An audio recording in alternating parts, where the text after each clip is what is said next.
പഹൽഗാം ആക്രമണവും രാഷ്ട്രീയ നേട്ടത്തിനുള്ള ഉപകരണമാക്കാൻ ബി.ജെ.പിയും സംഘപരിവാരും ആസൂത്രിത നീക്കം ആരംഭിച്ചു കഴിഞ്ഞിരിക്കുകയാണ്. കേന്ദ്ര സർക്കാരിന് സംഭവിച്ച ഗുരുതര വീഴ്ചയെ മറച്ചുവെച്ച് സംഭവത്തെ വർഗീയമായി ചിത്രീകരിച്ച് വിഘടിത രാഷ്ട്രീയത്തിനുള്ള വഴി തേടുകയാണ് സംഘപരിവാർ. ഹിന്ദുക്കളെ മാത്രം ലക്ഷ്യമിട്ടുള്ള ആക്രമണമാണ് എന്ന് വരുത്താനാണ് സംഘപരിവാർ സോഷ്യൽ മീഡിയ ഹാൻഡിലുകളിലൂടെ ശ്രമിച്ചുകൊണ്ടിരിക്കുന്നത്. സംഘപരിവാർ അനുകൂല മാധ്യമങ്ങളും വാർത്താ ഏജൻസികളും ഈ ദിശയിൽ തുടർച്ചയായി വാർത്തകൾ നൽകുന്നുമുണ്ട്. പേര് ചോദിച്ച ശേഷമാണ് കൊലപ്പെടുത്തിയത് എന്ന് മരിച്ചവരിൽ ചിലരുടെ ബന്ധുക്കൾ പറഞ്ഞതിന്റെ പേരിലാണ് ഈ വിദ്വേഷ പ്രചാരണം ആരംഭിച്ചിരിക്കുന്നത്.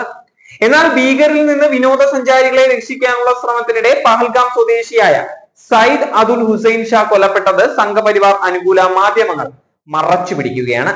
ഹിന്ദുക്കൾ കൂട്ടക്കൊല ചെയ്യപ്പെട്ടു എന്നുള്ള പ്രചാരണമാണ് മുതിർന്ന ബി.ജെ.പി നേതാക്കൾ നടത്തിക്കൊണ്ടിരിക്കുന്നത്. പ്രതിരോധ മന്ത്രി രാജ്നാഥ് സിംഗ് അടക്കം ഈ നിലയിൽ പ്രതികരിച്ചിട്ടുണ്ടായിരുന്നു. ഒക്ടോബർ നവംബർ മാസങ്ങളിലായി നടക്കുന്ന ബീഹാർ നിയമസഭാ തെരഞ്ഞെടുപ്പിൽ പഹൽഗാം സംഭവം വർഗീയമായി ഉപയോഗപ്പെടുത്താനാണ് ബി.ജെ.പിയുടെ ശ്രമം തന്നെ. ജമ്മു കശ്മീരിലെ പഹൽഗാമിൽ ഉണ്ടായ ഭീകരാക്രമണത്തിന്റെ പശ്ചാത്തലത്തിൽ ഇന്ന് സർവകക്ഷി യോഗം ചേരുന്നതായിരിക്കും. കേന്ദ്ര സർക്കാർ വിളിച്ച യോഗത്തിൽ വിവിധ രാഷ്ട്രീയ പാർട്ടി നേതാക്കൾ പങ്കെടുക്കും. പ്രതിരോധ മന്ത്രി രാജ്നാഥ് സിംഗിന്റെ അധ്യക്ഷതയിലായിരിക്കും യോഗം ചേരുന്നത് തന്നെ. മന്ത്രിസഭാ സമിതിയുടെ തീരുമാനങ്ങളും അന്വേഷണ വിവരങ്ങളും യോഗം ചർച്ച ചെയ്യും. ഭീകരാക്രമണത്തിന് പിന്നാലെ നയതന്ത്ര രംഗത്ത് പാകിസ്ഥാന് കനത്ത തിരിച്ചടിയാണ് ഇന്ത്യ നൽകിയിട്ടുള്ളത്. ഇതിന്റെ ഭാഗമായുള്ള സിന്ധു നദീജല കരാർ മരവിപ്പിക്കാനുള്ള തീരുമാനം ഉൾപ്പെടെ യോഗത്തിൽ ചർച്ച ചെയ്യുന്നതായിരിക്കും. ഭീകരാക്രമണ പശ്ചാത്തലത്തിൽ വ്യാഴാഴ്ച ജമ്മു കശ്മീരിൽ മുഖ്യമന്ത്രി ഒമർ അബ്ദുള്ള സർവകക്ഷി യോഗം വിളിച്ചിട്ടുണ്ട്. ജമ്മു കശ്മീരിൽ സർക്കാർ കൊല്ലപ്പെട്ടവരുടെ കുടുംബത്തിന് 10 ലക്ഷം രൂപ സഹായധനവും പ്രഖ്യാപിച്ചിട്ടുണ്ട്.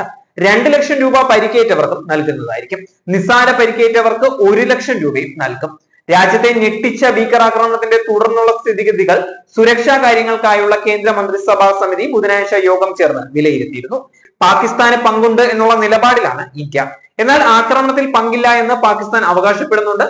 ബുധനാഴ്ച വൈകിട്ട് പ്രധാനമന്ത്രിയുടെ അധ്യക്ഷതയിൽ ചേർന്ന യോഗത്തിൽ ആഭ്യന്തരമന്ത്രി അമിത് ഷാ, പ്രതിരോധ മന്ത്രി രാജ്നാഥ് സിംഗ്, വിദേശകാര്യമന്ത്രി എസ് ജയശങ്കർ എന്നിവർ പങ്കെടുത്തിരുന്നു. ആക്രമണത്തിന്റെ ഉത്തരവാദികളെ നിയമത്തിനു മുന്നിൽ കൊണ്ടുവരുമെന്നും ആരെയും രക്ഷപ്പെടാൻ അനുവദിക്കില്ല എന്നും പ്രധാനമന്ത്രി നരേന്ദ്രമോദി സമൂഹ മാധ്യമത്തിൽ കുറിച്ചിട്ടുണ്ടായിരുന്നു. ആക്രമണത്തിന്റെ പശ്ചാത്തലത്തിൽ ധനമന്ത്രി നിർമ്മല സീതാരാമൻ US പെറു സന്ദർശനം വെട്ടിച്ചുരുക്കി മടങ്ങുകയായിരുന്നു.